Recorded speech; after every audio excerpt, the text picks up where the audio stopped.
Today, we're going to crack open a seriously hidden idea from ancient mystical texts, the secret journey of the soul as it travels through time. And trust me, this isn't just a story, it's a cosmic puzzle. What if the lives you read about in ancient scriptures weren't just one and done? I mean, seriously, what if a character from one story could actually pop up again, centuries later, to finish a job, settle a score, or fix a mistake? This isn't science fiction, folks. It's an ancient way of seeing these texts as one single, giant, interconnected soul story. So here's our roadmap for today. We're going to start with the main idea, then we'll dive into a specific case file. After that, we'll get into a debate about the really tough questions, explore the spiritual mechanics behind it all, and then, finally, we'll bring it all back to our own lives. Think of it like we're on a cosmic detective story together. All right, first things first, we need to get our heads around the basic operating system for this whole idea. The mystics have a name for it, Gilgul Neshamot. It literally means the wheeling or the cycling of souls. And it's not about punishment, it's all about purpose. Now, the key word here is completion. The whole idea is that a soul comes into this world with a mission, and if that mission doesn't get finished, or if a big mistake is made along the way, the soul gets another shot. It gets to come back and get it right. The mystics call this whole process of fixing things Tikkun, which means rectification. So how does this actually show up in the text? Well, let's open up our first case file. We're going to connect two guys named Abimelech who seemed totally unrelated. They lived centuries apart. And our guide for this is a 16th century mystical text called the Sefirot Gilgul Neshamot. Okay, our first person of interest is Abimelech, the king of Gerar, from the book of Genesis. The story goes he takes Sarah into his house because he thinks she's Abraham's sister.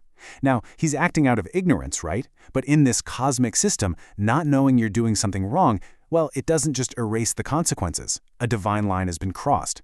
And this is where things get really intense. God appears to him in a dream and lays down a decree. You are a dead man. Now, Abimelech, he pleads his case, says he's innocent, he returns Sarah, and he's spared for now. But that decree, that spiritual debt, it doesn't just go away.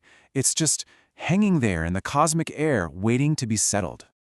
Okay, now fast forward a few hundred years to the book of Judges. A new Abimelech enters the scene, and this guy is a whole different story. He's ambitious, he's ruthless, he is violent. To grab power, he murders all but one of his 70 half-brothers on a single stone. A completely different character, a completely different time. Or is he?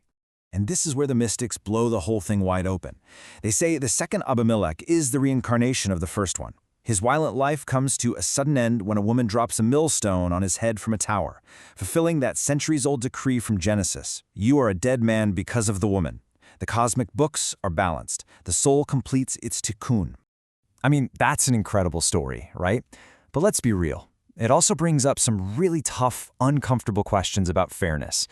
So let's get right into that cosmic debate. Exactly. I mean, come on. The second Abimelech has zero idea about some king back in Genesis. He doesn't remember taking Sarah. So how on earth is this justice? It feels like getting punished for a crime you don't even know you committed. Where's the lesson in that? Okay, that is the central challenge, for sure. But from the mystical perspective, we're focusing on the wrong thing. Cosmic justice isn't about one person's conscious memory, it's about the soul's epic journey. The soul itself carries the data, and the whole point is to purify it across lifetimes and restore cosmic balance. But you're right, from our limited human perspective, it can feel like a totally raw deal. How can you possibly learn from a mistake you don't even remember making? It feels less like justice and more like some cruel cosmic lottery. It's really a debate between the soul's journey and the individual's experience. So, to even begin to wrap our heads around that cosmic perspective, we have to zoom way out and look at the operating system running behind the scenes. Kabbalistic texts talk about a kind of spiritual source code that's the foundation for all of reality, and that includes our souls. And this source code is built on something called the Sefirot. The easiest way to think of them is as 10 fundamental dimensions of energy or consciousness. And they're not some far-off abstract things. They're the actual building blocks of our own personalities and the world we see around us.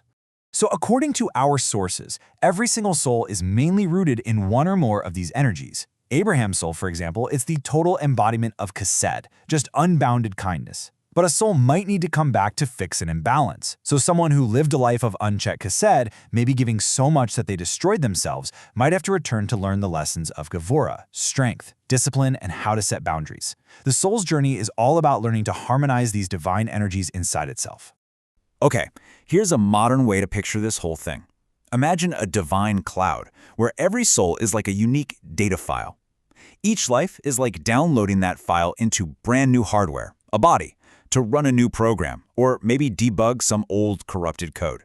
The hardware changes every time, but the core data, the soul's file, it stays the same.